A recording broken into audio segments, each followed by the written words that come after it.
السلام علیکم ورحمۃ اللہ وبرکاتہ۔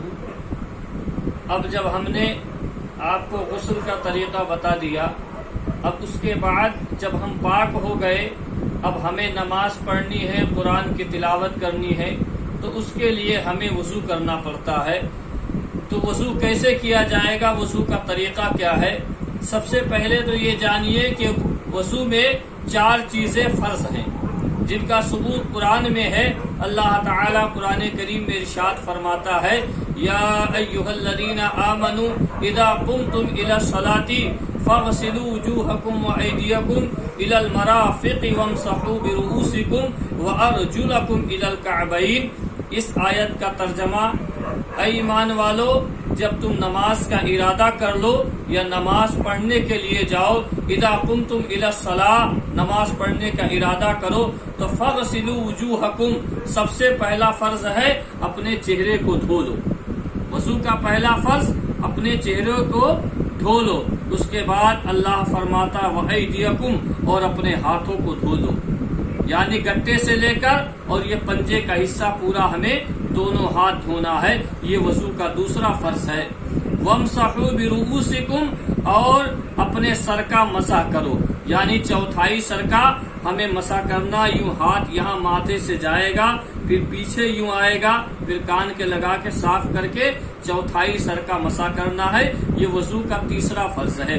اس کے بعد ہمیں اپنے پیر کے دونوں پڈلی دھونی ہے، یعنی پیر کا جو حصہ ہے وہ ہمیں دونوں دھونا ہے۔ یہ 4 فرض ہیں وضو میں۔ پہلا فرض چہرہ دھونا، دوسرا فرض دونوں ہاتھوں کو دھونا، تیسرا فرض سر کا چوتھائی حصہ مسح کرنا، اور چوتھا فرض دونوں پیروں کو دھونا۔ یہ 4 فرائض وضو میں ہیں، چہرہ دھونا، ہاتھ دھونا، سر کا مسح کرنا، پیر دھونا۔ یہ 4 فرائض جو وضو میں بیان کیے گئے ہیں۔ اب اس کے بعد ہمیں وضو کرنا کیسے، اس کا طریقہ کیا ہے؟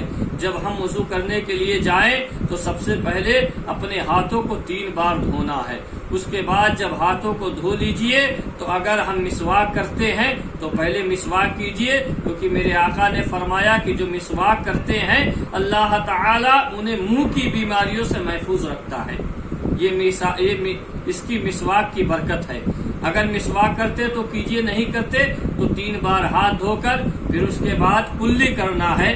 کلی کرنے کے بعد، اور کلی کریں تو شہادت والی داہنے ہاتھ کی انگلی سے اندر اس کو منہ میں گھما لے، کہ اگر کہیں جیسے پان وغیرہ جو لوگ کھاتے ہیں تو کہیں کچھ لگا ہو تو وہ صاف ہو جائے۔ جب ہم نے کلی کر لی اس کے بعد اب ہمیں ناک میں پانی ڈالنا ہے 3 مرتبہ۔ 3 مرتبہ ناک صاف کرے۔ اس کے بعد پھر 3 مرتبہ چہرے کو دھونا ہے۔ چہرے کو دھونے کے بعد پھر اس کے بعد ہمیں دونوں ہاتھوں کو گٹے سمیت پنجہ پورا یہ 3 بار دھونا ہے۔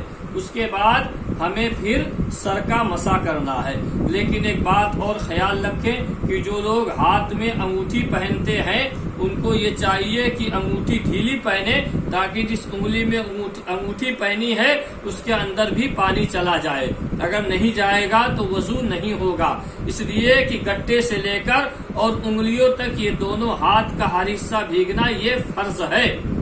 اس لیے اگر انگوٹھی پہنے ہیں تو اس انگوٹھی ڈھیلی ہونی چاہیے تاکہ اس کے اندر پانی چلا جائے۔ پھر اس کے بعد اور یاد رکھیے، شریعت کا مسئلہ ہے کہ مرد کے لیے 4.5 ماشے کی چاندی کی انگوٹھی ایک ہی جائز ہے۔ اگر 2 انگوٹھی، 3 انگوٹھی، 4 انگوٹھی پہن کے نماز پڑھے گا تو نماز نہیں ہوگی، کیونکہ مرد کے لیے دھاتو صرف چاندی جائز ہے پہننا، باقی اور کوئی دھاتو وہ جائز نہیں ہے۔ ہاں الگ صورت ہے کہ سونا پہن سکتے، لیکن وہ بات الگ ہے۔ لیکن یہاں ہاتھ میں پہننے کا صرف 4.5 ماشے کی چاندی کی انگوٹھی پہن سکتے ہیں، وہ بھی ایک، اور کڑا وغیرہ کسی بھی طریقے کا کوئی بھی دھاتو پہننا اسلام میں جائز نہیں ہے۔ اس کے بعد پھر سر کا مسح کرنا ہے چوتھائی۔ اب جب سر کا مسح کر لیا پھر پیر دھونے ہیں۔ اب پیر دھونے میں اس بات کا ہم خیال رکھیں کہ پیر کی جو انگلیاں ہیں ان کے اندر ہاتھ ڈال کر پانی پہنچا دے، بہت سارے ہمارے بھائی کیا کرتے ہیں، جلدی میں آتے ہیں اور ٹوٹی کھولا، پانی گرا، اس کے بعد چلے گئے اور ہماری اندر کی جو انگلیاں ہیں وہ گیلی نہیں ہوئی، ان تک پانی نہیں پہنچا ہے۔ لہٰذا پیر کی انگلیوں کے اندر ہاتھ ڈال کر ان میں بھی پانی پہنچائیں، کیونکہ بنا ان کے وضو مکمل نہیں ہوگا۔ اگر وضو مکمل کرنا ہے، وضو صحیح ہو، تو انگلیوں کے اندر بھی پانی ڈالیں اور آپ کا وضو درست ہوگا۔ اور اس کے بعد کپڑے کا جو مسئلہ ہے وہ بہتر یہ ہے کہ آپ حضرات فل آستین کی شرٹ پہن کر یا ٹی شرٹ پہن کر آئے۔ ہاف آستین کی پہنیں گے تو نماز تو ہو جائے گی، نماز نہیں ہونے میں کوئی دقت نہیں، نماز ہو جائے گی، لیکن بہتر یہ ہے کہ پورے آستین کی ٹی شرٹ یا شرٹ یا کرتا پہن کر آ کر نماز پڑھیں۔ بہتر یہی ہے۔ تقوی، پرہیزگاری اور اچھا طریقہ یہ ہے کہ ہم پورے شرٹ پہن کر آ کر نماز پڑھیں۔ اور دوسری بات، ایک مسئلہ اور سن لیجئے، یہ تو ہو گیا وضو کرنے کا طریقہ جو میں نے بیان کر دیا، کہ اب اس کے بعد کہ کپڑے کا کوئی بھی حصہ موڑ کر نماز نہیں پڑھنا ہے، چاہے پینٹ ہو یا جینس ہو یا اوپر کا شرٹ، ٹی شرٹ، کرتا پیجامہ، کپڑے کا کوئی بھی حصہ موڑ کر نماز نہیں پڑھنا ہے۔ اگر ہمارا پینٹ بڑا بھی ہے تو اس کو اسی حالت میں چھوڑ دیں، اس کو یہ نہیں کہ باہر سے موڑے یا اندر سے موڑے، دونوں کا ایک ہی حکم ہے۔ اگر موڑ کر آپ نے نماز پڑھ لی تو وہ نماز مکروہ تحریمی واجب الاعادہ ہے، یعنی اس نماز کو دوبارہ پڑھنا واجب ہے، اگر نہیں پڑھے گا تو سخت گنہگار ہوگا۔